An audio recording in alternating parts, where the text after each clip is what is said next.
Welcome, everybody. My name's Dave Pendle, and I'm about to have a phenomenal conversation with Michelle James. And Michelle will introduce herself in a moment. A little bit about Phenomenal Conversations, where I speak to and interview pioneers that I feel are living the change. They're not just recommending to others, but in as many dimensions as possible. They're living the change towards a more regenerative, creative, just, and sustainable or thrivable world. So welcome to Phenomenal Conversation. And I'm going to ask Michelle to tell us a little bit about how she came to focus on creative emergence. Okay, thank you. Hi, Dave.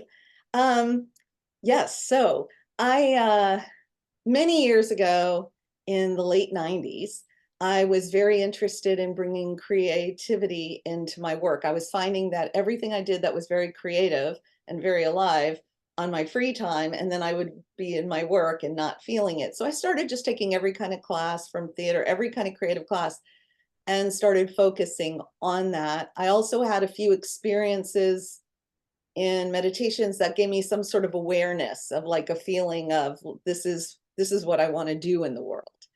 And I wasn't really sure how to do it. I did start a first company, Creations Unlimited, where we were doing the creativity for the clients. And I felt like I want to get them bringing out the creativity out of themselves. That was more alive for me. Met a man who was an organizational development director at the Library of Congress at the time. He was starting his own business. So we formed a partnership about bringing creativity in the workplace through workshops and programs.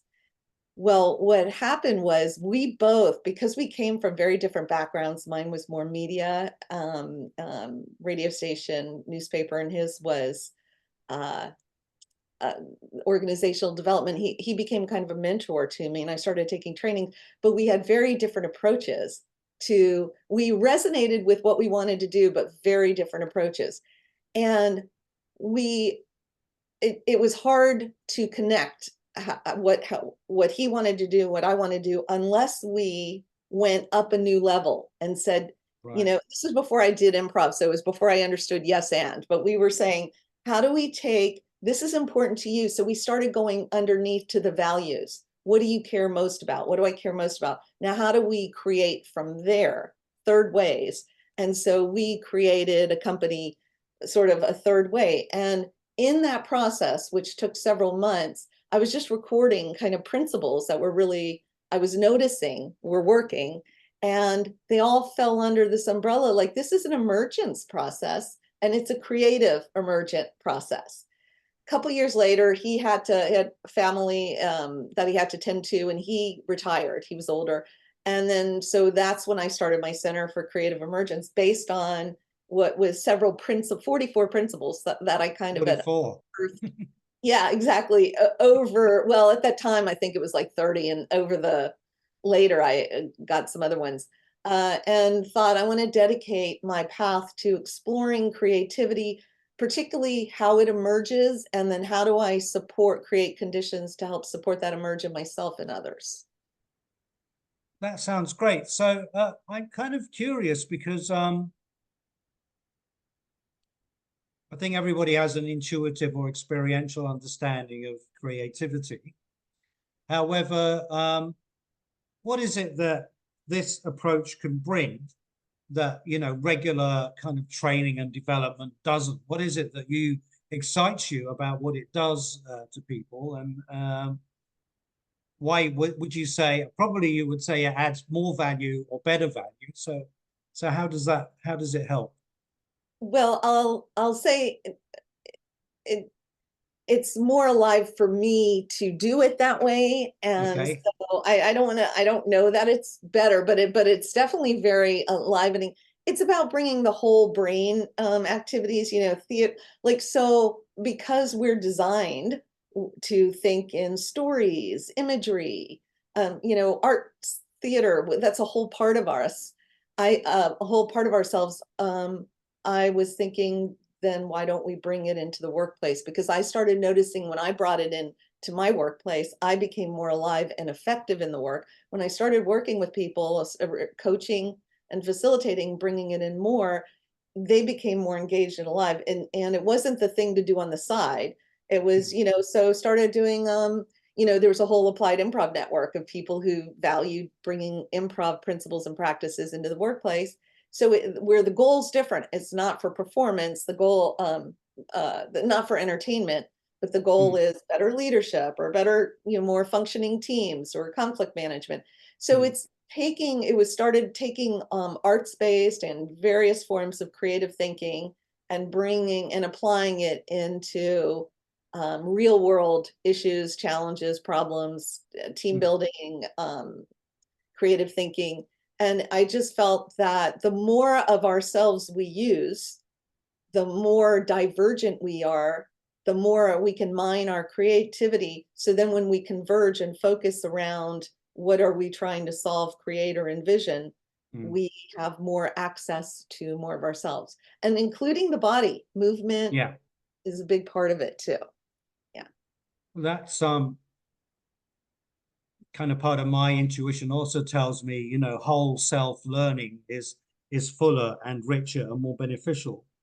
But a lot of people are kind of traumatized by early experiences around creativity and define themselves as not being musical or not being artistic. So how does your work encourage people to get in touch with their creative side? What do you do to catalyze that, get over that kind of self-imposed barrier, as it were? Sure. And first I want to just say, yes, unbelievable amount of people are traumatized around their creativity. And you see it once they're reconnecting to it. Oftentimes it's emotional, like people might cry or have a big emotion because they had believed a false belief. Somebody had told them they couldn't paint or couldn't do, you know, as kids, they're naturally exploratory and creative. So one is, first of all, knowing there's a different, everybody's infinitely creative. We all have a life animating, creativity animating force within us. So it's almost less natural that we aren't actualizing it. But not everybody is necessarily gifted or talent, you know, in a certain area of art. And we have somehow, less so now, but certainly when I started, there was more of a divide between, you know, the creative here and the real work here. And now it's more integrated. And so one is in the world, it's a different world. Now it's much more welcomed and valued. But I would say the way to enter it is, you know, like a vision or seeing something happens quicker than we can speak something. So entering with the right brain first, and then in a divergent space, going out and exploring, and then converging it into more left brain linear, making sense of it. So going out to mine the field, and so using variety of prompts, you know, variety of activities that are non-habitual, that get us into the whole brain, and then get into the left brain to analyze it, make sense of it, cluster it, make lists, and decide what to do. So there's a way that by connecting the whole brain, if it's not natural, there's something more intuitive, or the kind of stumbling block for it, self-imposed stumbling block is kind of no longer a block, no longer the block it appeared to be. Yes, exactly. And I love you've used now the word intuition several times, which is also a big part of it. When there's a part of unleashing your creativity is getting more in touch with your intuition. And when you are more in touch with your intuition, you know, you can find as well ways to, I like to say, you know, to turn walls into windows or doors. You know, that looks like a block. There are ways to move through it. Sometimes a simple exercise is you put just something in the room that you perceive as your block, whether it's a belief system or whatever it could be. And then you're literally walk across the room and find all these ways to move through it, like through it, over, under. And it's your mind will never run out of ways. Like that's what's amazing about it. And then by embodying that, coming back to it, sometimes the block itself has disappeared. There's a thousand infinite ways in there, but yeah. So the block shifts, and often the block has some wisdom too. Like sometimes the wall, something we think's a wall, it Yeah. actually has some wisdom in it, like some Right. discernment. Yeah. Okay. Well, that's great. So you mentioned improvisation. Now, this is a kind of skill that is well known to actors, and particularly comedy is well known for using improvisation. How does that help people in organizational life when things are so prescribed, set down, values are so, or norms are so prohibitive in a way? So how does an encouraging improvisation in the organizational norm, how do those two, like dark matter, anti, how do Yeah. they meet? And How do the two meet? So yes, I'm so passionate about improvisation, applying it. I yeah, actually believe every, elementary school should have it, every high school should have it, every university. I know where I live here in Charlottesville at UVA, they now have it in the MBA program or the business programs. More business programs are having it. A lot of health programs are having, a lot of organizations are yeah, bringing it. I do it with government um, yeah, agencies all the time too, because it's the intention of improv theater is, comedy, entertain, have fun. The principles and practices that allow you to create something from nothing, yeah, they do fit in organizational goals. If somebody wants, to be more innovative and creative, well, get used to adapting and innovating and creating in the moment. If they yeah, want the team to work more effectively together, learning from principles and practices from improv theater can help people, create more mm, impactfully. So it it's not opposite of, it might be different than what they do, but it's not opposite of what they okay, want. You know, okay. it, Well, yeah, that's fascinating because, in a way, just what I'm seeing in my mind's eye as you're talking about it, that we're so used to props, supports, things around us to sort of manage our anxiety, or techniques, or processes that hold us in the moment to function effectively. There seems to be something far more trusting or open in improv. So could you describe what becomes available if we throw away our props and our certitudes, as it were? gosh, I love that question. It's Hmm. so good. So improv is actually very rule-based, and the security in improv comes from adhering to the improv principles, the rules. Okay, I didn't know there were improv principles. Yeah, Okay, yeah, like yes and accept yeah, an offer, add something new, make yeah, everyone else look good, serve the scene. There's several, and not everybody agrees on what all of them are, but there are two yeah, or three or four that everybody universally agrees on. But no yeah, matter where you go get improv, you learn some improv principles and rules. yeah, And so that helps. So that's your net. That's what you yeah, can trust in. yeah, Why I love improv-based facilitation and learning, and especially with groups that may have some tension or diverse values or diverse views, is improv isn't about having to agree and like everything someone says. That in improv they call it, it's acceptance, not doesn't mean it's agreement. You're yeah, going to, for a certain amount of time, you're agreeing, I will yeah, accept what you're offering and build on. So I yeah, would say the improv, the nature of the improv practices and the principles are what allow for a space of discovery. They right, allow the divergent non-judgment space.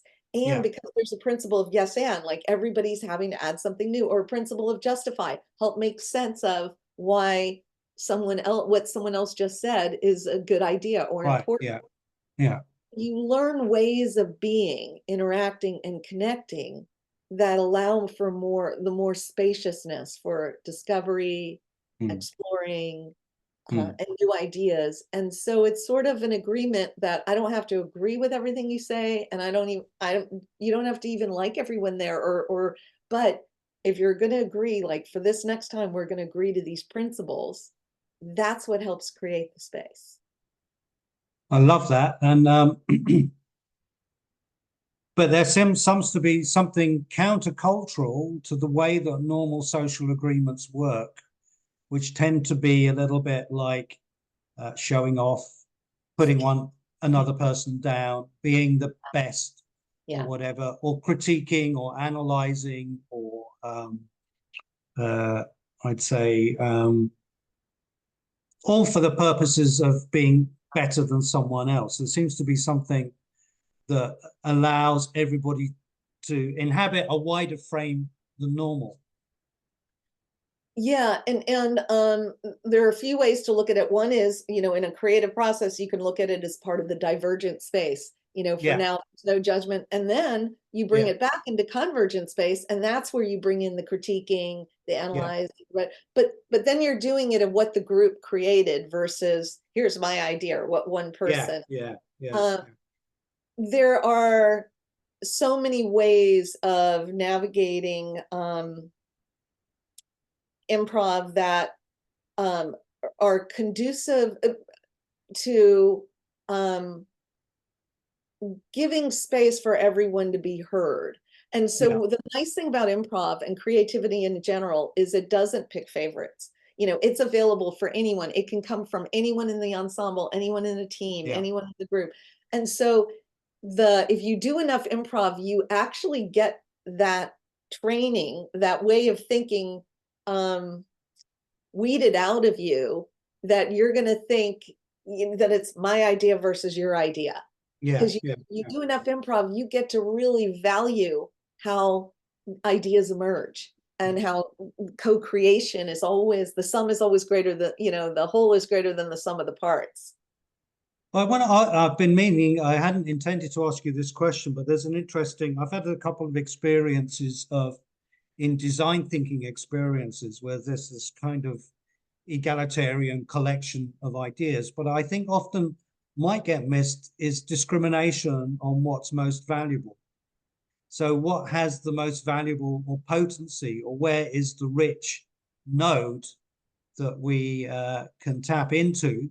Because there seems to be a lack of discernment in the space about that. So how do you, because basically, how do you facilitate that then? How do you guide people to choose the wisest option or the deepest option or the healthiest option, or as a neutral, as it were? Mm-hmm. That's a really good question. And there are many, many ways and approaches sort of to converge around something, what's most important. I would say, as long, one of the aspects of creative thinking in general is you're kind of defining the problem or the vision or what you're working on. And then often you can put the parameters, there's certain parameters, like what do we need to keep in mind? What's going to make a good idea? How will we recognize, these are all kinds of things you can bring. How will we recognize a good idea? It fits these goals or these parameters. Then you go into the divergent space. So you've defined kind of what's going to be a workable, you've defined it. Then let that go. Go into divergent space for X amount of time. Just exploring connection, all ideas. Then you come back to convergence. And there are so many ways of like converging around, but then that's when you bring the criteria back. And then you basically have choices of what do we keep, what do we let go of, what do we modify and change. Sometimes one idea is like, oh, this first iteration of that's not great, but if we do this and that. So then you have choices. So it's sort of an organic divergent, convergent, divergent process, but you do have, you match it up against your goals. That's how you know what's relevant. All right. So that's, I think a lot of the things I've been involved in, I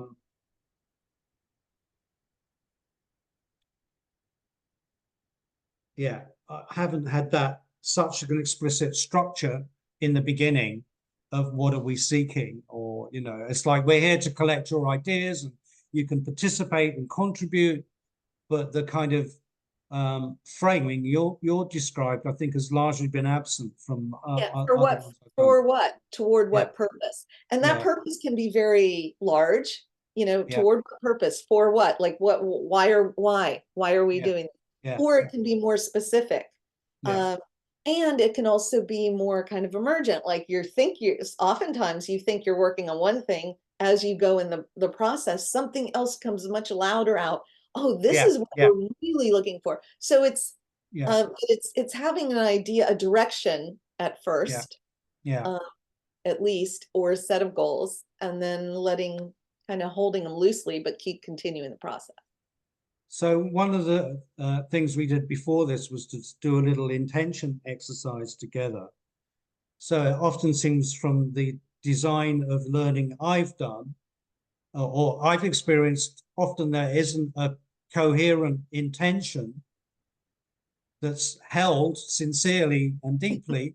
You're right. But then, so therefore, the quality of the product of you process or whatever it is for design trajectory you're using often isn't very coherent. It doesn't cohere very well. So I'd love you to speak about, in terms of creative emergence, and how do your intentions inform how you interact in the space with people, and how does that get the best out of the situation for others and yourself?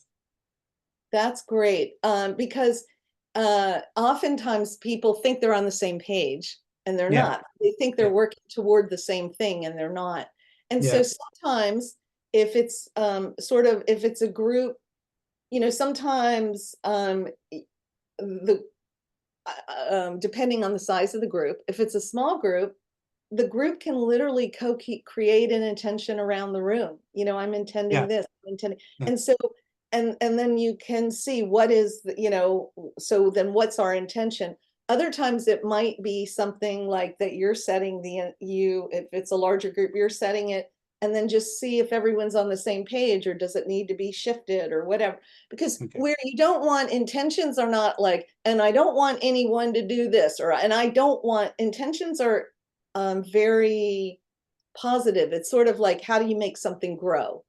So yeah, I yeah, often keep my intentions very open-ended, like, we did in the, you yeah, know, yeah, how do I am just asked to be present, to show up to the most life-giving mm, conversation, or what's mine to do to help yeah, facilitate this group. yeah, I just try to stay focused on bringing out the most creative emergence, or doing, my intentions generally are very simple for yeah, myself.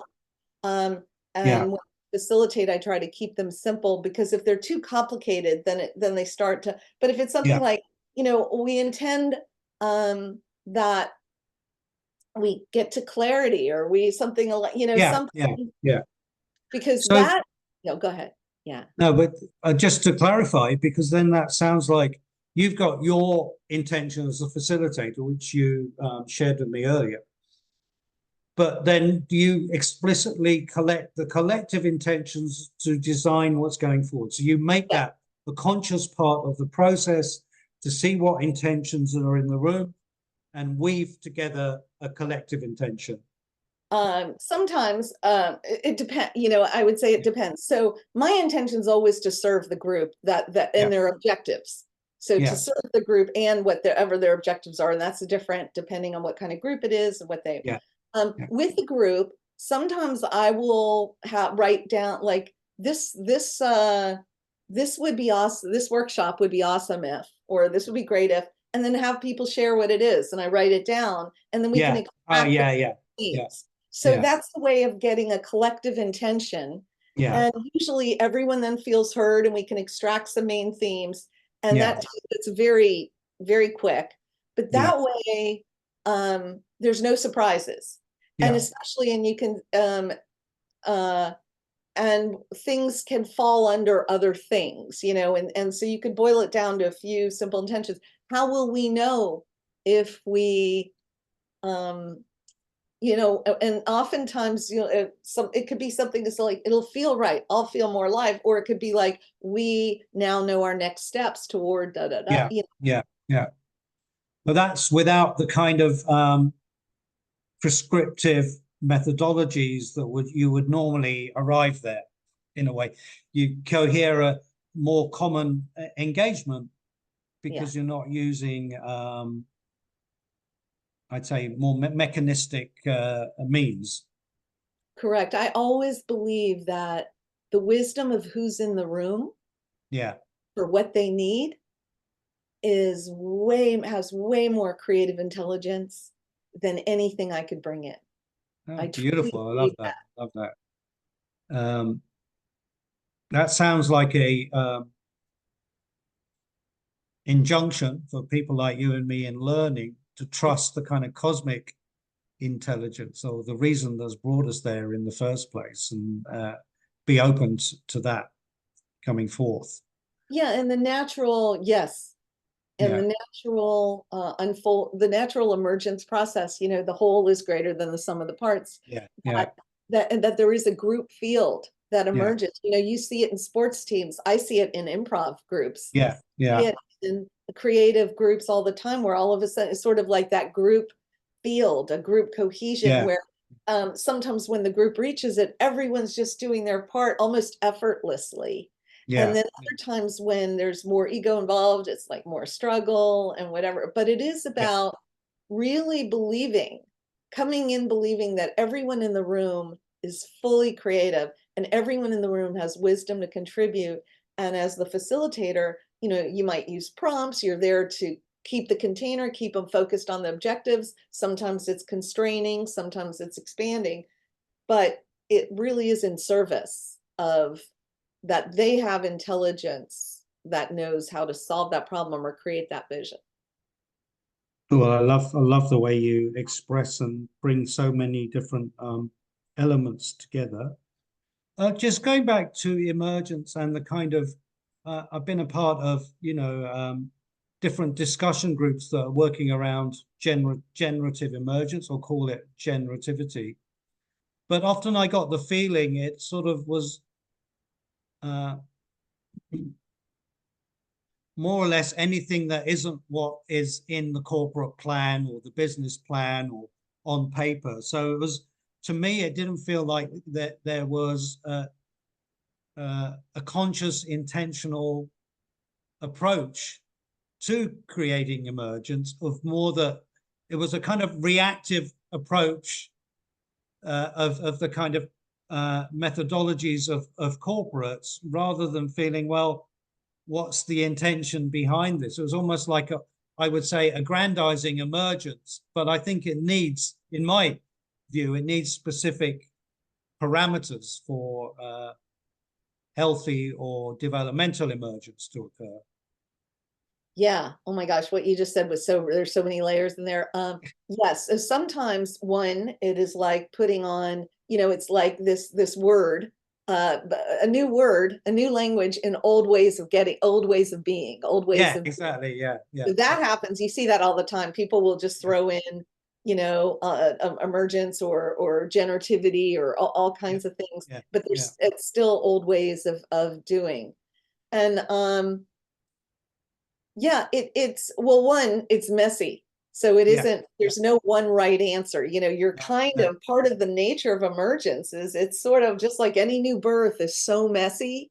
Like yeah, yeah, nature is messy in birth. You know, it's yeah, there's things yeah, that yeah, need to be cleaned up. So allowing the space for the mess, meaning allowing some random ideas that aren't good or you know, weird feelings or whatever, allowing the messiness of the process is part of yeah, it.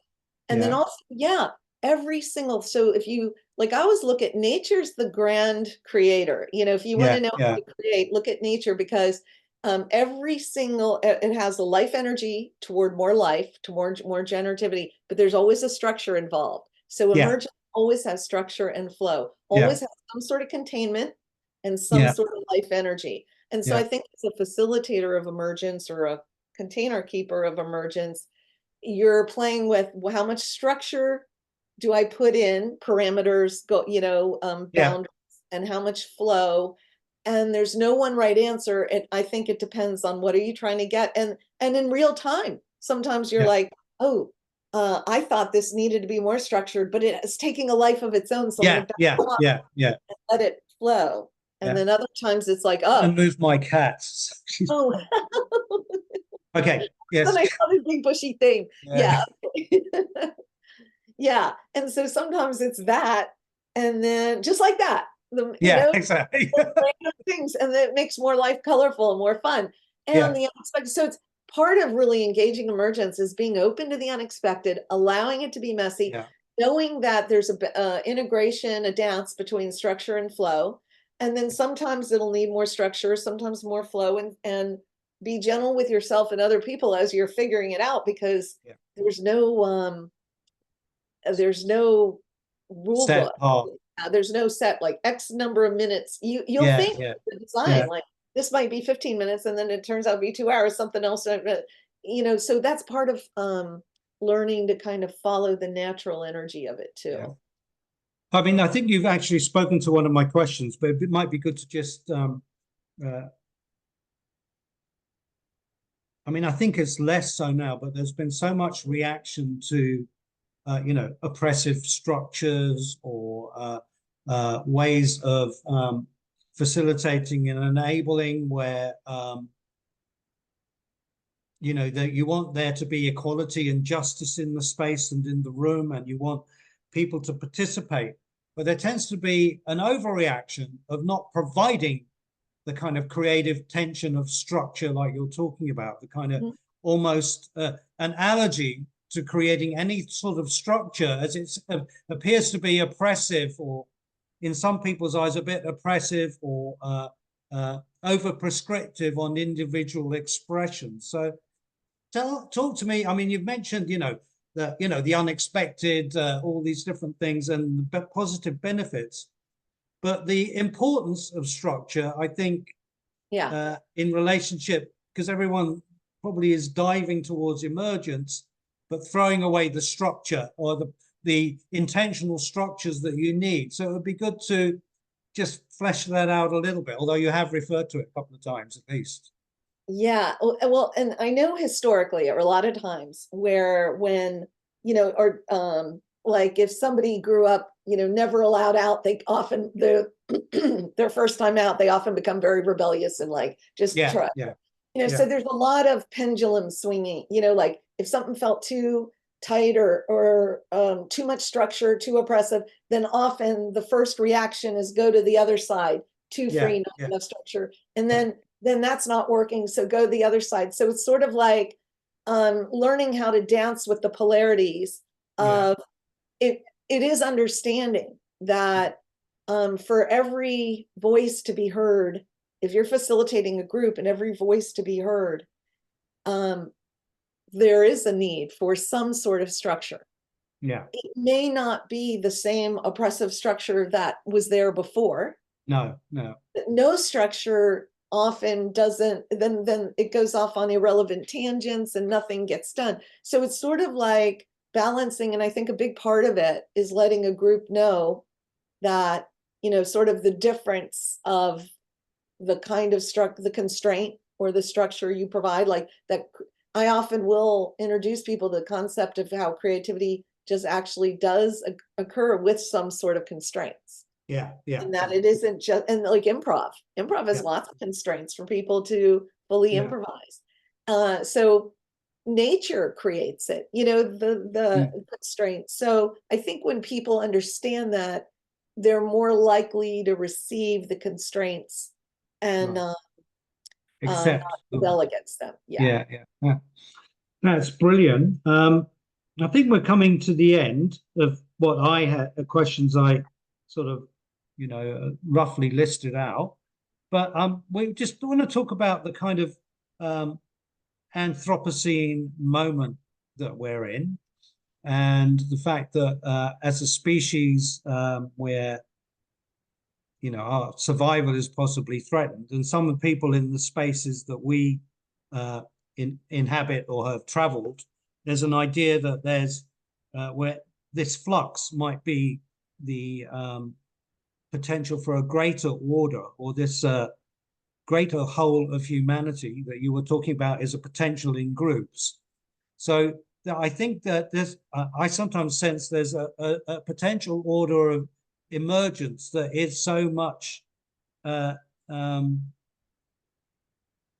more integrated and harmonious than we are now, and that lies in human potential. So I'm kind of interested in like in the daily practice of emergence and these things that you're doing to facilitate creativity and adopting kind of adaptive mindsets or whatever to deal with everyday problems. How might this prepare us for, you know, unprecedented, unbelievable possibility of something of a greater order occurred that we can't conceive of ourselves yet? So that I hope that is a bit clearer than what I wrote. Sorry? Okay. Yeah. Just that little thing. All right. Well, you know, that's a large question I hold all the time. So I'm not claiming to know the answers, but I can say my own intention, my own practice is to focus on what's mine to do. And I have this like no more, no less, meaning how do I serve what I'm designed to serve, you know, based on what's alive for me and where I feel I can contribute. And then being open and adaptive to learn and grow. I always hold for myself, and I believe this in general, that, you know, at best we have sort of partial truths and partial answers. There's always something new. So I think if we hold a space that something new can emerge, a new belief system, a new way of navigating, a new way of holding it. That's one practice. I think another practice is, I really believe that if every single person was doing improv theater, I'm not joking, I believe that things would be very different, because at first it can be very awkward and challenging, and you're become aware of all your self-analysis, but then eventually you break out of it, and then it's much easier to be adaptive, responsive. And frankly, I also think that's true of any kind of art. Like if you're trying to think of a problem, before you analyze it and write it, draw it. Draw how you might navigate. So I think engaging any kind of art or movement or theatrical something, or just any kind of prompts. I mean, I write a lot about that in my book, actually, like any kind of those, that is, I mean, what I've written in my book are really practices I deeply believe to help us move through to become more adaptive, responsive, innovative, and creative in these very like high intensive energy times, you know, high crisis, high opportunity. So we can go lean more toward the opportunity end. So I think it's breaking patterns, finding new prompts, and intent, and also not trying to solve the problems for the world, but staying, you know, it's sort of like in the ecosystem in nature, you know, like staying, whatever that means. And maybe part of your job is trying to solve problems for the world. But for most of us, like how do I best nurture what's mine to do? And for some people, that's going to be a small group. Other people might be large groups. Other people might be at a more universal level. But I think when we start asking that. You know, you've triggered another question. So I love this notion of what's mine to do, and I think that that's my own agency, is not how much I'm doing, but am I living into what you've described? Am I living as fully as possible and giving myself to that as fully as possible? That's my measure, not whether I'm affecting climate change or not, although I do whatever I can in that regard. So what is it that calls you to adopt this habit of being that you feel is you prefer over, say, like having this messianic need to solve problems, as it were? Or, I mean, it's not that isn't necessary, but many people aren't in the position to act on that. So to act on that for themselves, as it were. Yeah, I think it's over time. You know, I think when I was maybe 20 years ago, I probably would have been like, I'm gonna change, like had a Yeah, lot. yeah, But I think over time, and from 24 years of facilitating creative process and learning different creativity and seeing and working with change leaders and leaders of various forms as well as different groups, and seeing how what really sticks and what yeah, really moves and what yeah, really helps, it's somehow the what I've come to believe is, and that it's the things we can influence. If we have, let's say, 51% over influence, that's what we can work on. If it's yeah, nothing that we can influence in any way, then we might be able to influence those who do, or influence something toward it. So it's looking at what's most alive for me, yeah, then how do I form and shape it into a way I can influence, whether it's like coaching, facilitating, training, being in a group, doing any kind of yeah, work. And then what can I influence and what's not? Because if when people solve problems on things they have no influence on, it builds resentment. yeah, yeah, If you go lead a group in a company and they're working on problems and then they have no influence on them, yeah, yeah, that builds more resentment. yeah, There's a satisfaction of feeling you have a purpose and you can yeah. serve things. So finding that. Beautiful. So as a connecting with your purpose to serve the health and Yeah. well-being of the planet, not just your career or your own Yeah. ambitions, as it were. Yeah. I think Like that's a beautiful, sorry, something else? yourself, others, those you serve, and Yeah, that will and the whole through and the that. whole. Yeah, Yeah. yeah, exactly. Serve oneself, others, your community, and the whole. That's my approach too. I think that's a beautiful note to end on, but I wanted you to encourage you to plug your book. Please Okay. share that with anybody that's might get through to the end. Okay. Yes. Right. Thank you all for you're still here. This Yes. book, Pattern Breaks: A Facilitator's Guide to Cultivating Creativity. And it has a lot of principles and practices and mindsets and skill sets and tools and techniques on how to facilitate creativity. And it's for professional facilitators, coaches, leaders of any kind who need to bring out more creativity out of their groups, but also themselves. A lot of the activities and ideas in here are things you can practice on yourself to Yeah. bring out more of your creativity. So you can get it on Amazon or other online retailers. Thanks, Dave. Thanks so much, Michelle. I've really enjoyed this. I love Me too. the fluidity, was it? No, your ability to articulate your work, which I think part of the skill of this side of work is being able to speak to it, because so much of it is intuitive and not necessarily mapped or very well explained. So some of that facility, so I've really appreciated your ability to articulate so much in the space. So thanks so much. I'm going to turn the recording off. Thank you. Stop recording.